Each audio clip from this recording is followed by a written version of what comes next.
예, 맞습니다. 그 할인 차익 부분도 금투세 대상이 되기 때문에 예, 물론 이제 그렇게 하셔도 좋습니다. 이분은 상당히 채권 공부를 많이 하신 분이에요. 이렇기 때문에 국채 가격이 하락하고 금리가 더 올라가지 않을까라는 이런 우려감들이 많으신 것 같아요. 제가 항상 쓰는 표현이 있죠. 결론부터 얘기하면은 저는 동의하지 않습니다. 네, 안녕하세요. 마경환입니다. 오늘 이 시간에는 제가 최근에 제 동영상에 여러 가지 댓글들이 좀 많이 달리고 있어서 오늘은 그에 대해서 좀 답변을 하는 시간을 가져보도록 하겠습니다. 향후에도 이런 시간 좀 자주 가지도록 노력해 보도록 하겠습니다.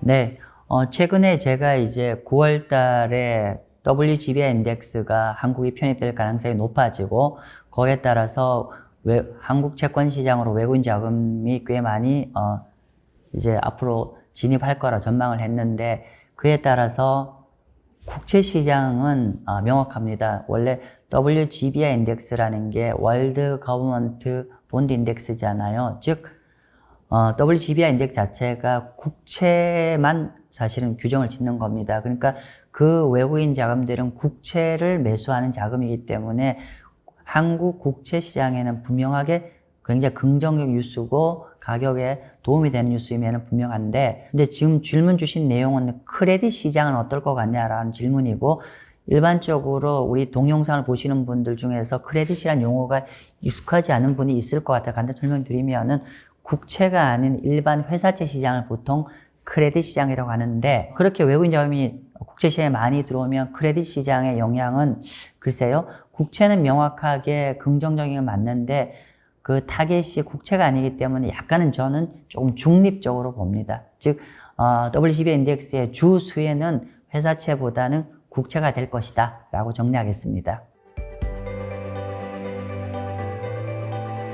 제가 미국의 단기 국채, 즉 미국의 단기 개별 국채 같은 경우는 할인 채권을 사서 만기까지 들고 가면은 그만큼이 비과세가 된다고 말씀드렸죠. 그러니까 이게 현재 세법상은 거기에 해당이 되고, 근데 오늘 질문 주신 내용은 뭐냐면은 그런 할인 차익이 만약에 금투세가 되면은 이게 과세가 어떻게 될지에 대한 질문이신 것 같아요. 비과세 매매 차익이라고 표현하셨는데 매매 차익은 아니고 할인 차익입니다.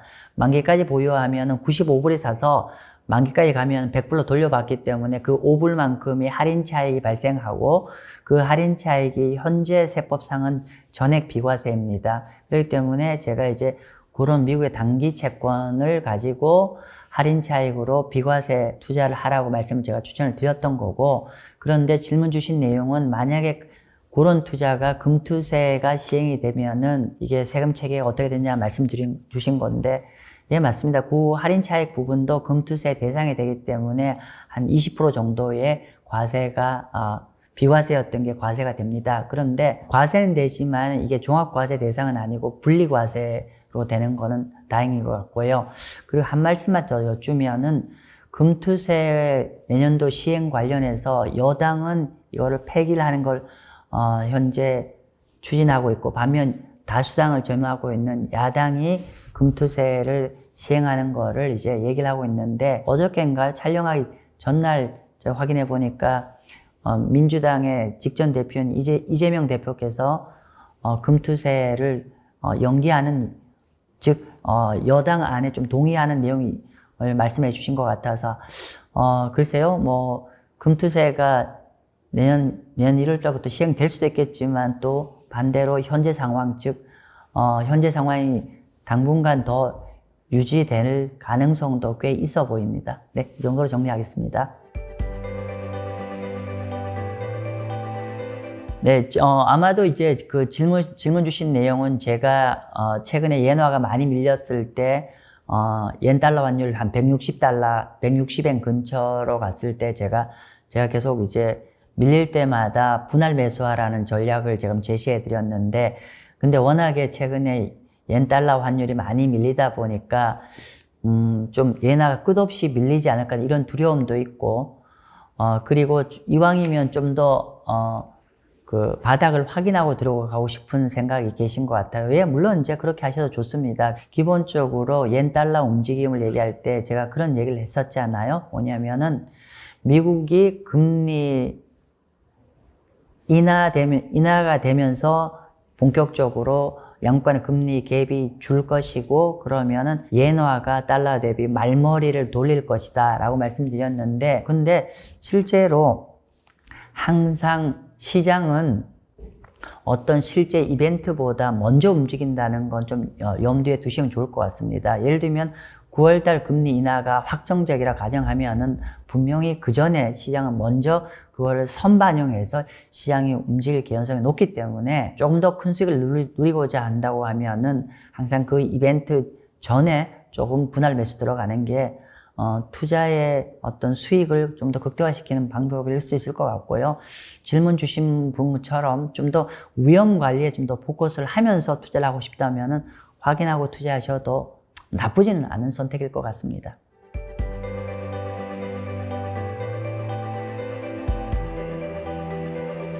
네, 뭐 지금 질문 주신 내용은 이분은 상당히 채권 공부를 많이 하신 분이에요. 뭐냐면은 우리가 거시경제가 안 좋아지게 되면은 기본적으로 하이힐드 가상금리도 확대가 됩니다. 우리가 참고로 하이힐드 가상금리라는 거는 뭐냐면은 국채금리에서 등급이 낮은 채권들이 얼만큼 더 금리를 더 얹어야 된다는 얘기고요. 이 가상금리는 어떻게 보면 매크로의 리스크라고 볼 수 있는데, 거시경제가 이렇게 점진적으로 안 좋아지면 당연히 가상금리도 확대가 되어야 되는데, 지금 질문 주신 내용은 뭐냐면은 하이힐드 채권 시장이 거시경제가 안 좋음에도 불구하고 가상금리가 굉장히 아직 이렇게 타이트합니다. 즉 가상금리가 이렇게 낮게 유지되고 있다는 얘기죠. 그러면 결국은 하이힐드 채권의 플레이어들, 하이힐드 채권의 거래 당사자들은 매크로 리스크를 그렇게 심각하게 생각하지 않는다는 의미가 되는 겁니다. 그러면 왜 현재 전체 매크로 시장은 안 좋은 불구하고 하이힐드 시장의 스프레드는 아직도 이렇게 괜찮은 거냐면은 마치 이런 거죠. 우리가 미국의 그 실업률이나 이런 것 점점 올라가면 불구하고 여전히 미국 전체 경제 성장률은 양호하잖아요. 즉 미국의 주식시장이 아직도 양호하잖아요. 즉 우리가 하이힐드 가상금리는 기본적으로 주식과 연결해서 보시면 좋을 것 같아요. 즉 마치 이런 질문하고 똑같은 걸 겁니다.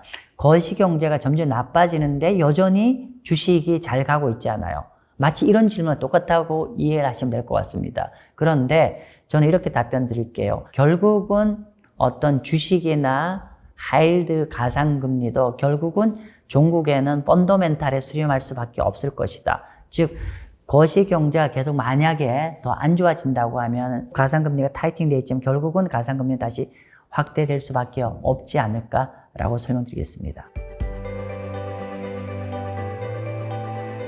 네, 이번 질문은 기본적으로 최근에 이제 트럼프가 당선될 가능성이 높아지면서 트럼프의 정책에 관심이 많아지고, 그러면서 트럼프가 어떻게 보면 약간 인플레이션을 유발한 정책을 많이 하지 않을까라는 우려감, 그렇게 해서 이렇게 물가가 인플레이션을 유발한 정책 또는 국채를 많이 발행을 해서 이렇게 되면 국채 가격이 하락하고 금리가 더 올라가지 않을까라는 이런 우려감들이 많으신 것 같아요. 제가 항상 쓰는 표현이 있죠. 결론부터 얘기하면은 저는 동의하지 않습니다. 현재 미국의 매크로 거시경제, 특히나 노동시장이 점진적으로 더 악화되고 있기 때문에 기본적으로 어떤 그런 우려, 도널드 트럼프 정책의 어떤 그런 확장의 재정책 우려감보다는 단기적으로는 미국의 거시경제 펀더멘탈에 좀 더 포커스가 될 것 같고, 그렇다면은 그 매크로에 더 포커스 되는 구간에서는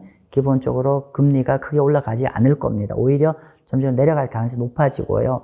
두 번째로 도널드 트럼프 정책이 물론 아직은 확정적이진 않죠. 여러 가지는 있지만은 여러분이 생각하는 것처럼 또는 많은 분들이 생각하는 것처럼 그렇게 우리가 전통적인 관점에서는 관세를 많이 올리고 또 감세를 하고 뭐 이렇게 하고 있지만 사실은 그 부분도 여러분이 걱정하는 것만큼 그렇게 금리를 막 자극해서 위로 올리는 정책은 저는 펼치지는 않을 것 같습니다. 이 부분은 제가 설명이 좀 앞으로 많이 좀 해야 될 부분이라서 이건 향후에 제가 따로 한번 자세히 설명드리는 시간을 가지도록 하겠습니다. 정리를 하면은 트럼프 관련한 이슈에서 채권시장 금리를 얘기해 보자면은 첫 번째는 둔화되는 매크로에 더 포커스가 될 것 같고, 그리고 두 번째는 많은 분들이 우려하는 것처럼 금리를 자극하는, 인플레이션을 자극하는 정책에 그렇게 큰 영향을 주는 정책은 그렇게 나오지 않을 개연성이 높다라는 정도로 오늘 정리를 하도록 하겠습니다. 네, 오늘